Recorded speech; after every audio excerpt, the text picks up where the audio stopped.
بسم اللہ الرحمن الرحیم۔ معزز ناظرین، ان کیمرہ سیشن میں خوش آمدید۔ میں ہوں آپ کا میزبان احمد خلیل جازم۔ ناظرین، اگرچہ اس برس بھی پاکستان میں مونسون بارشیں کھل کر برسیں، پورے ملک بلکہ سندھ تک کو سیراب کیا، لیکن کیا کریں کہ سرحد تھر والوں کے دکھ کم ہونے میں نہیں آ رہے۔ پاکستان کے سرحد تھر میں رہنے والے لوگ پیاس کے احساس اور شدت سے واقف ہیں۔ گھنٹوں گرم ریت پر چلنے کے بعد ضلع تھرپارکر کی 1.6 ملین آبادی بارشی آلودہ نمکین یا غیر معیاری زمینی پانی پر زندہ ہے۔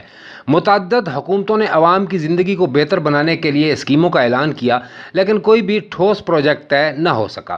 خوش کن امر یہ ہے کہ رواں برس مئی میں تھر کینال کی فیزیبلٹی اسٹڈی مکمل ہو گئی ہے۔ یہ نہر رینی کینال کی دم سے نکلے گی جو گدو بیراج سے آنے والا سیلابی پانی تھر کینال میں انڈیل دے گی۔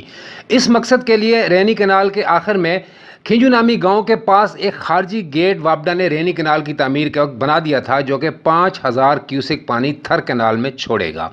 سن 2000 میں وابڈا نے رینی کینال کے ساتھ ساتھ تھر کینال پر بھی کام کی ابتدا کی تھی۔ ابتدا میں رینی کینال 2002 میں شروع کی گئی، جو 2014 میں مکمل ہوئی، اور اب دوسرے مرحلے میں رینی کینال کے اختتام سے تھر کینال بنانے کا منصوبہ ہے، جس کی فیزیبلٹی بن چکی ہے۔ حالانکہ اسے 2018 میں مکمل بھی ہونا تھا، لیکن باوجود یہ مکمل نہ ہو سکا۔ سرحد تھر اور نارا علاقوں کو دوبارہ سے دریائے سندھ کا پانی پہنچانے کے منصوبے کا پہلا خاکہ 1993 میں ادارہ برائے سندھ بارانی علاقہ جات نے پیش کیا تھا، جس کے تحت گدو بیراج سے دریائے سندھ کے بائیں کنارے سے مٹھی تک 500 کلومیٹر نہر بنتی تھی۔ منصوبے کے مطابق 480 کلومیٹر لمبی نہر سرحد تھر کے درمیان سے گزرتی ہوئی انڈیا پاکستان کی سرحد کے متوازی مٹھی تک جائے گی۔ یہ نہر گھوٹکی، سکھر، خیرپور، سانگڑ، میرپور خاص اور مٹھی ضلع کے نہر کے قرب و جوار میں واقع 2.5 لاکھ ایکڑ سے زیادہ زرعی اراضی کو بھی سیراب کرے گی، انسانوں اور جانوروں کو پینے کا پانی فراہم کرے گی اور قدیم دریا ہاکڑا کے راستے کے 13 تالاب بھی بھر دے گی۔ گدو بیراج کے بننے کے بعد دریا سندھ کے اطراف سیلابی بندوں کی سمندر تک سلسلہ وار تعمیر سے یہ سیلابی پانی آنا بھی بند ہو چکے ہیں اور انسان و حیوان زندگی کو ڈھونڈتے پھر رہے ہیں۔ اس علاقے میں بارش کے علاوہ کوئی اور پانی کا ذریعہ نہیں ہے۔